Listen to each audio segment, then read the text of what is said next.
नमस्कार दोस्तों, स्वागत है आपका हमारे YouTube चैनल में। तो आज हम आपके लिए लेके आए हैं जीके टेस्ट सीरीज, जिसका नाम है ल्यूसेंट जीके टेस्ट सीरीज। इसमें जो सारे क्वेश्चन लिए गए हैं वो सारे इंपॉर्टेंट क्वेश्चन लिए गए हैं, जो कि सारे सिलेबस पर आधारित क्वेश्चन है और इसी टाइप के क्वेश्चन आपको एग्जाम में देखने को मिलेंगे। ठीक है, ये जो है टेस्ट सीरीज का पार्ट 1 है। इसमें नंबर ऑफ क्वेश्चन की संख्या भी कम है और इसमें थोड़ा इजी लेवल के क्वेश्चन भी हैं। अगर आपको ये वीडियो पसंद आती है तो इसके बाद हम नंबर ऑफ क्वेश्चन की संख्या को भी इंक्रीज करेंगे और क्वेश्चन के लेवल को भी इंक्रीज करेंगे। तो आज के इस वीडियो का टारगेट हमारा 500 लाइक का। अगर 500 लाइक कंप्लीट होता है, इस वीडियो की पीडीएफ आपको मिलेगी टेलीग्राम ग्रुप पे, जिसका लिंक है नीचे डिस्क्रिप्शन में, वहां से आप ज्वाइन कर सकते हैं। तो चलिए वीडियो को शुरू करते हैं। पहला क्वेश्चन है, सरदार स्वर्ण सिंह समिति निम्न में से किस से संबंधित है? तो इसका सही जवाब है ऑप्शन सी। ठीक है, तो मौलिक कर्तव्यों से संबंधित है सरदार स्वर्ण सिंह समिति। देखिए फ्रेंड्स, 1976 में होता है भारतीय संविधान में संशोधन, जो कि था भारतीय संविधान का 42वां संविधान संशोधन। ठीक है, कौन सा? 42वां संविधान संशोधन। और ये संशोधन होता है सरदार स्वर्ण सिंह समिति की सिफारिशों के बाद। ठीक है, तो इसके तहत क्या होता है, भारतीय संविधान की अनुच्छेद 51 क में, ठीक है, 51 क में मौलिक कर्तव्यों को जोड़ा जाता है। ठीक है, और कितने मौलिक कर्तव्य जोड़े जाते हैं? तो टोटल 10 मौलिक कर्तव्यों को जोड़ा जाता है 1976 में 42वें संविधान संशोधन के तहत। और भारतीय संविधान में टोटल कितने हैं? 11 मौलिक कर्तव्य हैं। अब इस एक मौलिक कर्तव्य को, यानी कि 11वें मौलिक कर्तव्य को 2002 में जोड़ा जाता है। कब जोड़ा जाता है? 2002 में 86वें संविधान संशोधन के बाद। ठीक है, 86वें संविधान संशोधन के बाद 11वें मौलिक कर्तव्य को भी जोड़ा जाता है। तो भारतीय संविधान में कितने मौलिक कर्तव्य हैं? टोटल 11 मौलिक कर्तव्य हैं। किस अनुच्छेद में है? 51 क में। कब इनको जोड़ा गया? 1976 में 42वें संविधान संशोधन के बाद, सरदार स्वर्ण सिंह समिति की सिफारिशों के बाद। ठीक है, और एक क्वेश्चन पूछा जाता है, भारतीय संविधान में जो मौलिक कर्तव्य है, इनको किस देश से लिया गया है? तो इनको लिया गया है रूस से। कहां से लिया गया है? रूस, यानी कि रशिया से। ठीक है, तो ये भी आपको याद रखना है। बढ़ते आगे, अगला क्वेश्चन है, 30वां व्यास सम्मान 2020 किसे दिया गया? तो इसका सही जवाब है ऑप्शन नंबर ए, शरद पगारी को। ठीक है फ्रेंड्स, शरद पगारी को उनके उपन्यास पाटलिपुत्र के सम्राज्ञी, ठीक है, पाटलिपुत्र के सम्राज्ञी, ये उनकी उपन्यास थी, इसके लिए उनको दिया गया है 2020 का 30वां व्यास सम्मान। ठीक है फ्रेंड्स, अगर बात करें 29वां व्यास सम्मान, यानी कि 2019 में किसे दिया गया? तो ये दिया गया है नासिरा शर्मा को। ठीक है, इनके उपन्यास कागज की नाव के लिए। ठीक है, इनके उपन्यास किसके लिए? कागज की नाव के लिए इनको दिया गया था। वहीं बात करें लीलाधर जगुड़ी की, तो इनको दिया गया था 28वां व्यास सम्मान 2018 में। ठीक है, इनके उपन्यास जितने लोग उतने प्रेम के लिए। तो आपको तीनों याद कर लेने हैं। 30वां व्यास सम्मान 2020 का दिया गया है शरद पगारे को, 29वां व्यास सम्मान 2019 का किसे दिया गया? नासिरा शर्मा को, और 28वां व्यास सम्मान 2018 में किसे दिया गया? लीलाधर जगुड़ी को। ठीक है, तो ये आपको याद रखना है। बढ़ते आगे, अगला क्वेश्चन है, केंद्रीय तंबाकू अनुसंधान संस्थान कहाँ स्थित है? तो इसका सही जवाब है ऑप्शन नंबर बी, राजमुंद्री। ठीक है, राजमुंद्री आंध्र प्रदेश में स्थित है केंद्रीय तंबाकू अनुसंधान संस्थान। ठीक है, वहीं अदर ऑप्शन की बात करें तो शिमला में स्थित है केंद्रीय आलू अनुसंधान। ठीक है, आलू अनुसंधान कहाँ स्थित है? शिमला में। और कटक में क्या स्थित है? चावल अनुसंधान। क्या है? चावल अनुसंधान। ठीक है, वहीं बात करें लखनऊ में, तो लखनऊ में क्या स्थित है? गन्ना अनुसंधान। ठीक है, गन्ना अनुसंधान कहाँ है? लखनऊ में स्थित है। तो आपको सभी याद रखने हैं। आलू अनुसंधान केंद्र का है, वह शिमला में, और केंद्रीय तंबाकू अनुसंधान संस्थान का है, वो है राजमुंद्री आंध्र प्रदेश में। वहीं बात करें चावल अनुसंधान की, तो यह है कटक में, और गन्ना अनुसंधान की तो यह है लखनऊ में। तो आपको सभी को याद कर लेना है। बढ़ते आगे, अगला क्वेश्चन है, फिट इंडिया एक्ट कब पारित हुआ? तो फ्रेंड्स, फिट इंडिया एक्ट पारित होता है 1784 में। ठीक है, ऑप्शन नंबर सी इसका राइट आंसर हो जाएगा। देखिए फ्रेंड्स, 1773 में आता है रेगुलेटिंग एक्ट। ठीक है, इस रेगुलेटिंग एक्ट की कमियों को दूर करने के लिए, ठीक है, कमियों को दूर करने के लिए 1784 में लाया जाता है फिट इंडिया एक्ट। ठीक है, इसका नाम फिट इंडिया एक्ट किस लिए होता है?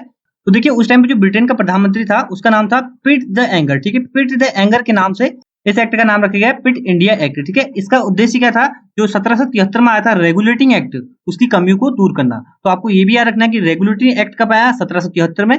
फिट इंडिया एक्ट कब आया? 1784 में। और फ्रेंड्स देखिए, 1773 रेगुलेटिंग एक्ट और 1784 फिट इंडिया एक्ट की दोनों की कमियों को दूर करने के लिए लाया गया था 1793 में लाया गया था चार्टर्ड एक्ट। ठीक है, चार्टर्ड एक्ट 1793, और ये कौन लाया था? Lord Cornwallis. ठीक है, तो ये आपको ये भी याद रखना है, लॉर्ड कॉर्नवालिस लाया था 1793 में चार्टर्ड एक्ट, और 1773 में आता है रेगुलेटिंग एक्ट, 1784 में आता है फिट इंडिया एक्ट, और 1833 में भी एक आता है चार्टर एक्ट, ठीक है, चार्टर एक्ट 1833, ये भी एक एक्ट है, ठीक है। तो ये आपको सारे याद कर लेने हैं।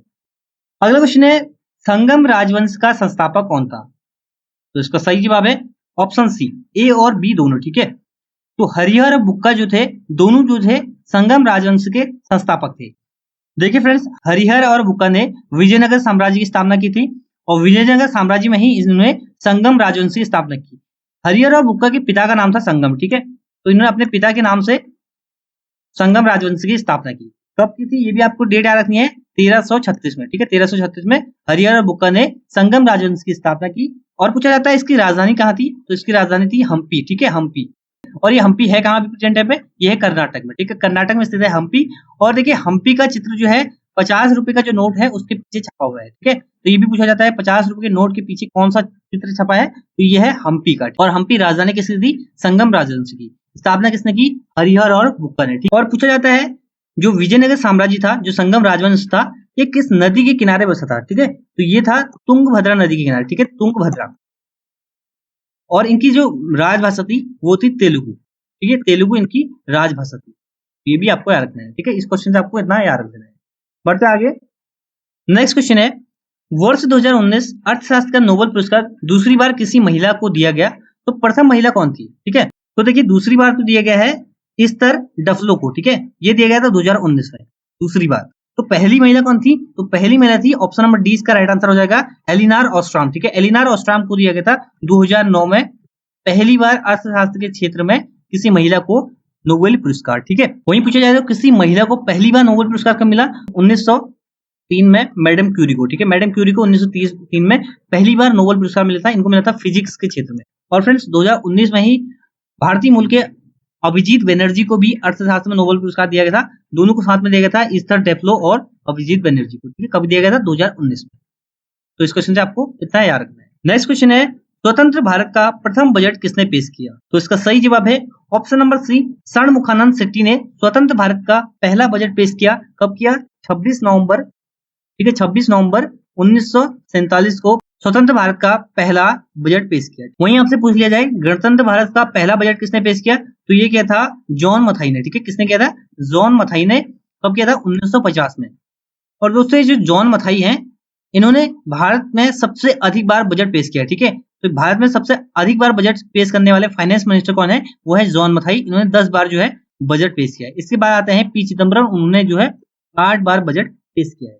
और भारतीय संविधान में अनुच्छेद 112 में जो है बजट का उल्लेख है। बजट शब्द का उल्लेख तो नहीं है, वहां पर उल्लेख है वार्षिक वित्तीय विवरण, ठीक है। तो ये आपको याद रखना है, अनुच्छेद 112 से एक क्वेश्चन पूछा जाता है जो रेल बजट है उसको आम बजट से कब अलग किया गया? 1925 में रेल बजट को आम बजट से अलग किया गया। तो इस क्वेश्चन से आपको क्या रखना है? पहला बजट किसने पेश किया स्वतंत्र भारत का? षणमुखानंद शेट्टी ने, ठीक है। कब किया था? 26 नवंबर 1947 को। गणतंत्र भारत का किसने किया था? वो किया था जॉन मथाई ने 1950 में। सबसे अधिक बार किसने पेश किया है? जॉन मथाई ने 10 बार। उसके बाद पी चिदम्बरम 8 बार। किस अनुच्छेद में उल्लेख है बजट का? तो 112 में, ठीक है। आम बजट को रेल बजट से कब अलग किया गया? 1925 में। तो इस क्वेश्चन से आपको इतना याद रखना है। अगला क्वेश्चन है आईएमएफ के वर्तमान निर्देशक कौन है? तो इसका सही जवाब है option number B, Kristalina Georgieva जो है आईएमएफ की वर्तमान डायरेक्टर है, ठीक है। आईएमएफ की बात करें तो आईएमएफ की फुल फॉर्म होती है इंटरनेशनल मॉनेटरी फंड, ठीक है, अंतरराष्ट्रीय मुद्रा कोष इसकी फुल फॉर्म होती है। इसकी स्थापना होती है यूनाइटेड नेशन के एक सम्मेलन हुआ था, ब्रिटेन वुड्स सम्मेलन। ये पूछा जाता है किस सम्मेलन के बाद इसकी स्थापना होती है? तो ब्रिटेन वुड्स सम्मेलन के बाद इसकी स्थापना होती है। ब्रिटेन वुड्स सम्मेलन होता है 1944 में, ठीक है, जुलाई 1944 में होता है। इसी सम्मेलन के तहत 27 दिसंबर को होती है आईएमएफ की स्थापना, 27 दिसंबर 1945 को, ठीक है। तो ये डेट आपको रखनी है, 27 दिसंबर 1945 को होती है आईएमएफ की स्थापना। इसमें टोटल कितनी कंट्रीज हैं? इसमें है 189 कंट्रीज इसमें टोटल है। और अदर ऑप्शन की बात करें तो डेविड मलपास जो है ये वर्ल्ड बैंक के डायरेक्टर है, ठीक है। किसके हैं? वर्ल्ड बैंक के डायरेक्टर हैं डेविड मलपास। वहीं क्रिस्टिना लिगार्ड की बात करें तो ये इससे पहले आईएमएफ की निर्देशक थी, ठीक है। तो इस क्वेश्चन से आपको क्या रखना है? आईएमएफ की स्थापना होती है 27 दिसंबर 1945 को। इसके तहत यूनाइटेड नेशन के ब्रिटेन वुड्स सम्मेलन के तहत, जो कि हुआ था 1944 में। और आईएमएफ के प्रेजेंट टाइम में डायरेक्टर है क्रिस्टलिना जॉर्जिया। बढ़ते हैं आगे। अगला क्वेश्चन है मानव विकास सूचकांक सर्वप्रथम कब जारी किया गया? तो इसका सही जवाब है ऑप्शन नंबर बी 1990 में, ठीक है। 1990 में मानव विकास सूचकांक जो है सर्वप्रथम जारी किया था। इसको जारी कौन करता है? इसको जारी करता है यूएनडीपी। इसकी फुल फॉर्म क्या थी? यूनाइटेड नेशन डेवलपमेंट प्रोग्राम, ठीक है। इसके द्वारा मानव विकास सूचकांक यानी कि एचडीआई इंडेक्स जो है जारी किया जाता है प्रत्येक वर्ष। और सबसे पहले इसको प्रथम बार कब जारी किया गया था? 1990 में। वर्ष 2020 में मानव विकास सूचकांक में भारत की रैंक क्या थी? 131। कितनी थी? 131 आउट ऑफ 189 कंट्रीज में से। वहीं 2019 की बात करें तो 2019 में थी 129 रैंक, किसमें से? 189 कंट्रीज में से भारत की, ठीक है। तो 2 पायदान पीछे हुआ है भारत 2020 की रैंकिंग में, ठीक है। और ये जो रैंकिंग है मानव विकास सूचकांक की, ये किस आधार पर, किस पिलर पर, किन स्रोतों के आधार पर ये जारी की जाती है? तो इसमें से 3 मेन पिलर है इसके। पहला है इसका जीवन प्रत्याशा, क्या है? जीवन प्रत्याशा। दूसरा है इसका शिक्षा, ये भी इंपॉर्टेंट है, आपको पूछा जा सकता है इसके 3 पिलर कौन कौन से। तीसरा आता है इसका प्रति व्यक्ति आय, ठीक है। क्या आता है?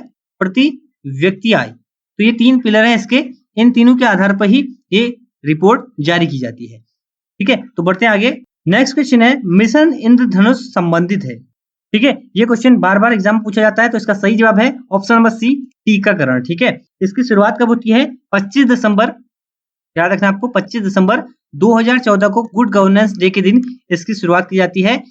देखिए इसका नाम मिशन इंद्रधनुष इसलिए रखा गया, इसका जो उद्देश्य है, जो 2 साल तक के बच्चे हैं और गर्भवती महिलाएं हैं, उनका टीकाकरण करना है 2020 तक। और किस रोग का टीका लगाना है? तो 7 प्रकार के रोगों का टीका लगाना इसका उद्देश्य है। 7 रंग होते हैं इंद्रधनुष में, उसी प्रकार से 7 रोगों का टीकाकरण करना इसका उद्देश्य है, ठीक है। तो इस क्वेश्चन का आंसर क्या है? टीकाकरण से संबंधित है। तो ये थे ल्यूसेंट जीके टेस्ट सीरीज 1 के क्वेश्चन। आई होप ये वीडियो आपको पसंद आया होगा। वीडियो पसंद आया तो वीडियो को लाइक कर दीजिए, शेयर कर दीजिए अपने दोस्तों के साथ, और हमारे चैनल को सब्सक्राइब करना ना भूलें। आने वाली वीडियो की नोटिफिकेशन के लिए आप बेल आइकन भी प्रेस कर लीजिए। तो ये था इस वीडियो का and. Thanks for watching and God bless you all.